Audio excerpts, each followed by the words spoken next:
150 billion actually is not simply money that we want for COVID. No. Or is it the money we want for 1 month or doing one activity? This is money that we want to supplement our budget, which budget was relying on flights that come and that land and take off from Entebbe International Airport and usage of other aviation facilities which have been hit hard by COVID-19 pandemic. Therefore, this is the money that actually replaces the money we continue to receive from our income sources for 1 year. Simply, it's not money that we are looking for COVID activities.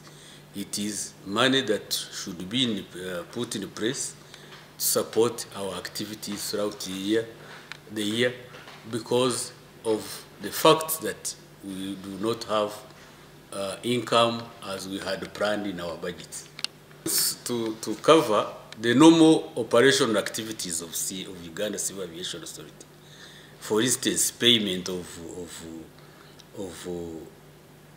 services that we undertake, payment of operational activities, payment of keeping safety and security equipment that you see in Entebbe, say fire trucks, for instance, and other aviation safety facilities, payment of salaries, wages of staff who are working in the airport, maintenance of the facilities, say payment of electricity, payment of water, and maintain a level of safety and security that is required by international standards regarding management and operations of airports and other aviation facilities. It's just income arising out of departing and incoming passengers, because those ones are not there.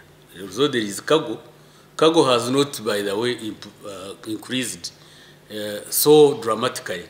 On some days we have more cargo, other days we have even less cargo. So the income has not also dramatically increased. But the money we used to get was corrections. I am not talking about the cost of those corrections. Take me away from home. Show me all the places I've never known. And we'll chase the night, race all of these broken dreams in flight.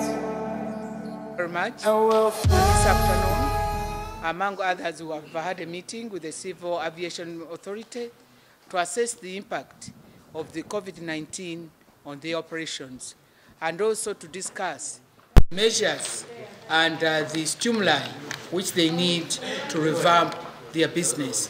We have noted, obviously, as you all know, that it is one of those which was most affected when air flights Entebbe Airport was closed on the 20th of March.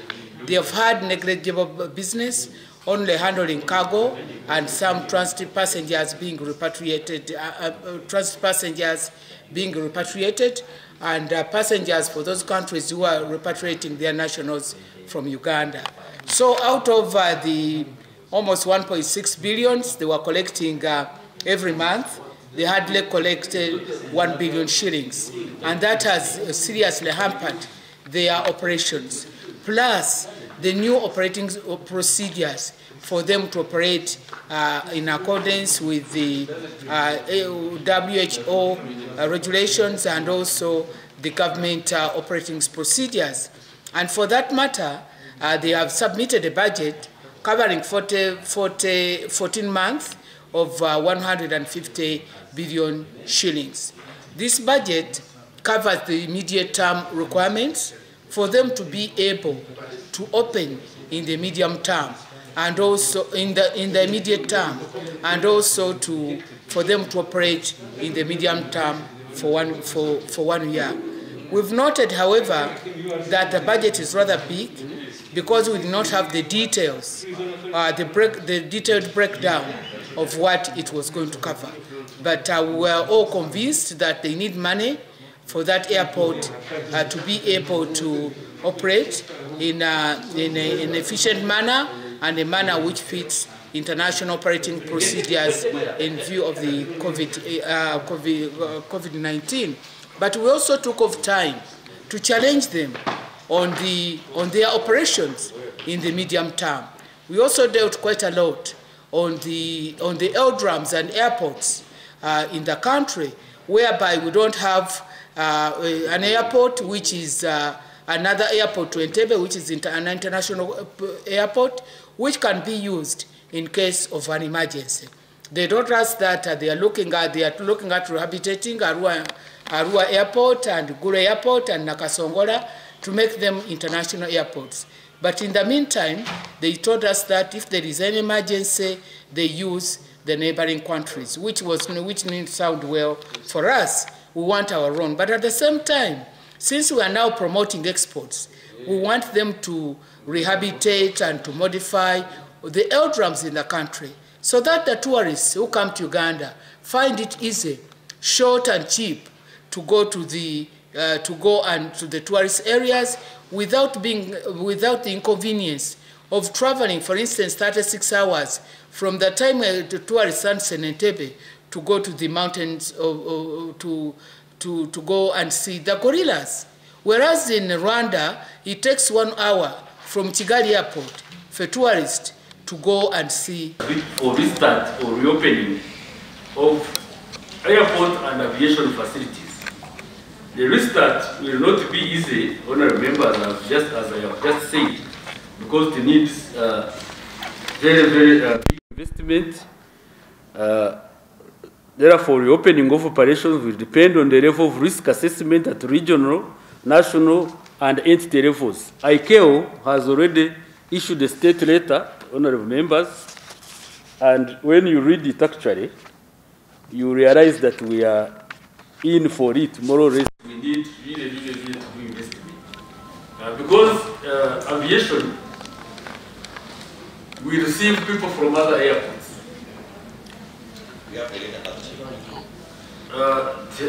Just as we're coming, but we are going to send it to you, honorable members. When you are coming from other airports, there are certain standards, whether you are poor, whether you are in remote areas, whether you are where, you must abide by, at least in a way that does not expose incoming passengers and outbound passengers to certain levels of safety, safety risks that may not be acceptable. Therefore, it is important that we start in earnest as quickly as possible, because the stage will lead to commencement of passenger operations, and this is where the problem is going to start. Because the standards that will be required, which you cannot, with any degree of chance, getting below, you must actually maintain standards that are also maintained, say, in Amsterdam or Dubai or wherever. So we must, because of that, we have worked out the required expenditure to restart and sustain operations at least for 1 year, and that table is also under 4.2. Which totals up to 150 billion. I have seen it in one of the newspapers, but I don't know how it went there. It says passengers shall show documents, ID, and ticket to aviation security officer at the crowded control. I thought we are getting rid of the word crowded anywhere in the airport. Huh? Oh, it is crowded. Okay, I'm sorry. Another one is 3.36. What is WTMD? If you can, because this area is rather alien to me, I would like to understand what that covers. In the medium term, what are you planning for the oil drums upcountry. Do these fall under your supervision? Because one thing which is affecting tourism in this country is the long road transport.